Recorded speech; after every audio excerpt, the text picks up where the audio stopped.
All right, now to the very latest on Hurricane Florence. That storm, some good news, has weakened to a Category 2 storm, but they say it's still going to be devastating. We're looking live at Jeanette's Pier. This is on the northern Outer Banks of North Carolina. Here's Omar Jimenez with the story. The time to prepare is almost over. That's the message from Virginia to Georgia as they start feeling the effects of Hurricane Florence Thursday. If you have the ability to move inward to the state of Georgia and Florida, we would recommend that you do that.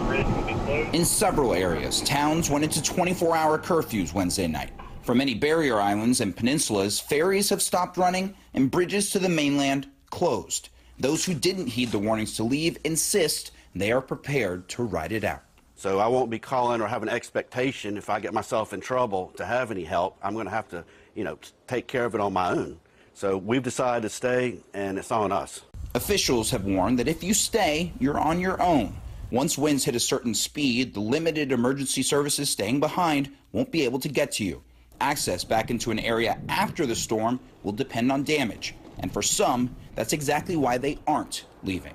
I am taking a life-threatening risk, but it's my opportunity to protect my property. Anybody's injured, there may be something I can do, especially older residents that are staying here. It's not because I want to, it's because I feel as though I need to. And that was Omar Jimenez reporting.